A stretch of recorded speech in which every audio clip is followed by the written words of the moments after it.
यानंतर आदरणीय doctor Shrikant Patil sir यांना विनंती की त्यांनी या कार्यक्रमाच्या अनुषंगाने मार्गदर्शन करावे। मराठी बालकुमार साहित्य सभेचा 32वा वर्धापन दिन त्याच्या अनुषंगानं आणि गुरुपौर्णिमेचं औचित्य साधून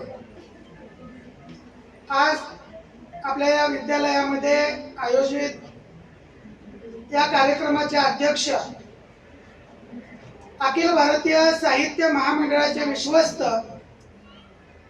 आणि महाराष्ट्र साहित्य परिषद पुरी नावाचा चित्रपट तुम्हाला माहिती असेल, त्या चित्रपटात परीकरांची भूमिका ज्यांनी केली त्या मिलिंद सोमन, किशोर सोमन यांच्या उर्फ योगेश यांच्या अध्यक्षतेखाली जे काम करतात पुण्याला, ते आमचे मार्गदर्शक आदरणीय मुठाणे सर, ज्यांनी या कार्यक्रमासाठी आम्हाला निमंत्रित केलं, ते या संस्थेचे सचिव एस पाटील सर, मुख्याध्यापक लाड सर, आमच्या मराठी बालकुमार साहित्य सेवेचे माजी अध्यक्ष आणि या सगळ्या कोल्हापूर जिल्ह्यामध्ये बाल साहित्यिक म्हणून ज्यांची ख्याती आहे ते चंद्रकांत निकाडे सर, पाठ्यपुस्तकातील लेखक मनोहर भोसले, आमचे ज्येष्ठ संचालक शिवाजी पाटील सर, आणि ज्यांचं भाषण तुम्ही ऐकलं, तुम्ही मोहित झाला, ते motivational speaker Ravindra Khaire sir, आणि तुमच्याच पंचक्रोशीतला ज्ञानाचा खजिना म्हणून ज्यांचा उल्लेख निकाडे सरांनी केला ते सिंगन सर, आणि बालमित्रांनो, मला सरांनी अगदी सुरुवातीला सूचना केली की 5ला आपली शाळा सुटते आणि या साऱ्या पंचक्रोशीतनं विद्यार्थी या शाळेमध्ये अध्ययनासाठी येतात. सर, मी आपल्याला सांगू इच्छितो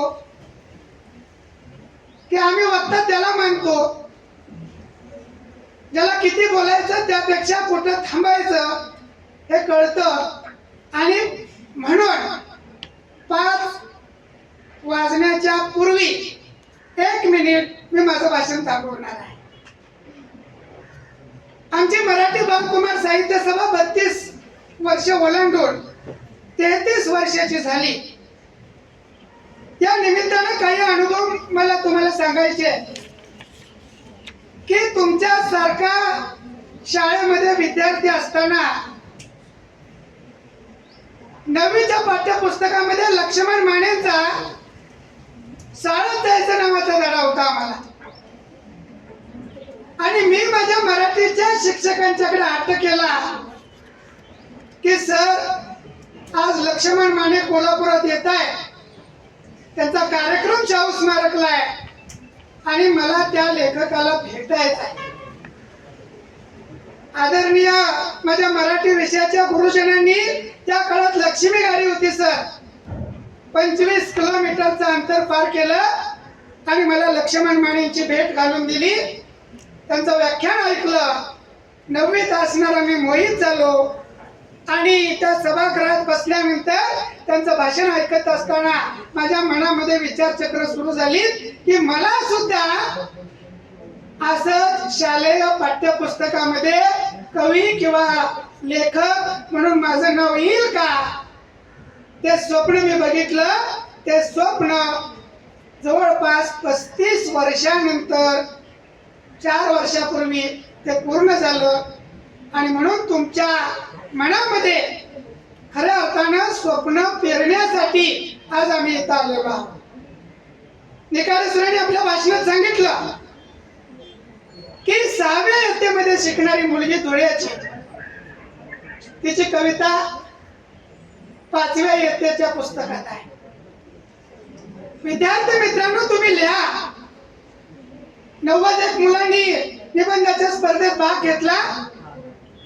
मला सर खरं सांगतो, हे वाक्य माझंच होतं की या प्रिमायसिस मध्ये आल्यानंतर आम्ही मोहित झालो की निसर्ग सौंदर्यानं नटलेला असा शोभिवंत परिसर तुमच्या शाळेला लाभलेला. मी ज्या शाळेत अध्यापन करतो 4,500 विद्यार्थी आहेत. आम्ही 80 शिक्षक आहोत. मी ज्या वर्गाचा वर्ग शिक्षक आहे माझा पट 127 आहे. मला लळा लागला या पोरांचा की गाव खेड्यातली ही सगळी पोरं अतिशय एकाग्रतेने ऐकणारी ही पोरं आणि वेगवेगळ्या परीक्षांच्या मध्ये चमकणारी ही पोरं, या पोरांच्या मध्ये जर आपण स्फुल्लिंग पेरलं, लिहिण्याचा असेल, कथाकथनाचा असेल, भाषणाचा असेल, अभिनयाचा असेल, गायनाचा असेल, वादनाचा असेल, तर या तुमच्या शाहूवाडी तालुक्याला फार मोठी परंपरा आहे. मराठीतले नामवंत तुम्हाला माहिती नसेल सांगतो, साहित्य अकादमीचा अध्यक्ष तुमच्या तालुक्यातला, मराठीचा अखिल भारतीयातला साहित्य अकादमीचा अध्यक्ष शाहूवाडीतला, एक चांगला IPS तुमच्या तालुक्यातला. या गावातनं या तालुक्यातनं फिरताना गावागावामध्ये स्पर्धा परीक्षेत नंबर झालेल्या पोरांचे फोटो बघायला मिळतात. आमची या शाळेकडून लाडसर अशी अपेक्षा आहे की या शाळेतल्या पोरांनी लिहितं झालं पाहिजे. आम्ही यावर्षी दरवर्षी दिवाळी अंक काढतो. 3 वर्ष अध्यक्षपद माझ्याकडे आहे. लाड सर, VS पाटील सर, मी तुम्हाला अभिवचन देतो की या शाळेतल्या पोरांनी लिहू दे. त्यांच्या कथा, त्यांच्या कविता, त्यांनी लिहिलेलं ललित, त्यांनी काढलेली चित्र तुम्ही निवडा कामाला द्या. या वर्षीच्या दिवाळी अंकामध्ये या गोगव्याच्या शाळेचं प्रतिबिंब 1,00,000% असेल. फक्त त्यासाठी तुम्ही प्रयत्न करा. माझी आणखी एक अपेक्षा आहे. त्या गुरुपौर्णिमेच्या निमित्तानं सरांनी गुरुविषयी माहिती सांगितली. संस्कृत भाषेत एक सुभाषित आहे, वाल्मिकी व्यास बाणात्या प्राचीन कवी पंडिता तान शिक्षयंती सतत हे सदा वाचने रता. तुम्ही पोरांनी वाचलं पाहिजे. माझी एक खंत सांगतो, 6 पोरींना मेडल्स मिळाली. एकही आमचा विद्यार्थी या पारितोषिकांच्या मध्ये नव्हता. विद्यार्थी मित्रांनो, असं होता कामा नये. स्त्री पुरुष समानता आम्ही म्हणतो आणि तुम्ही मात्र कुठंच दिसला नाही. तर पुढच्या कार्यक्रमामध्ये निम्मे निम विद्यार्थी हे पारितोषिक प्राप्त असले पाहिजे. यासाठी माझे एक VS पाटील सर, तुम्ही पदाधिकारी आहात. या पोरांच्यासाठी एक छोटे कहाणी बालकुमार संमेलन आयोजित करा. साहित्य संमेलन, 1 रुपयाचं मानधन आमची कोल्हापूरची मराठी बालकुमार साहित्य सभा तुमच्याकडून घेणार नाही. छान अशी या विद्यार्थ्यांच्यासाठी कथाकथनाची मेजवानी असेल, त्यांच्यासाठी बौद्धिक एक परिसंवादाचं सत्र असेल. याच मुलांचा समावेश करून एक कवी कट्ट्याचं आयोजन आपण करू. त्यावरती अभिप्राय लेखन घ्या की ज्या योगे या शाळेतली पोरं लिहितील. आणि पाठ्यपुस्तक मंडळाचा सरांनी उल्लेख केला.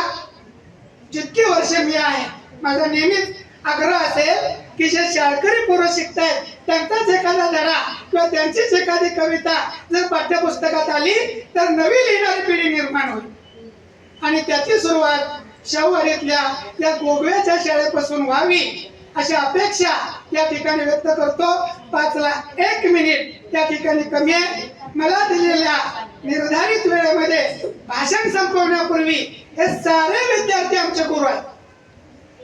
कारण 1 तास शांतपणे मांडी घालून ऐकत, कारण लोक ऐकतात पण ऐकत नाही, ऐकत कसं बसायचं हे या पोरांनी शिकवलं. एवढी शिस्तबद्ध पोरं लाड सर मला कुठेही बघायला मिळाली नाहीत. मुख्याध्यापकांचं, सचिवांचं आणि अध्यापकांचं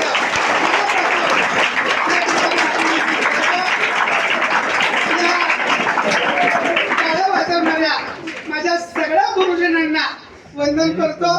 या सगळ्या शिक्षक बांधवांना वाढदिवसानिमित्ताच्या खूप साऱ्या शुभेच्छा देतो. तुमची कीर्ती दिगंतात पोहोचावी आणि शाळेचं यश हे अधोरेखित व्हावं असं शुभचिंतन करतो. आणि मला एक 7 मिनिटं सहन केलं त्याबद्दल धन्यवाद देतो. जय हिंद, जय महाराष्ट्र.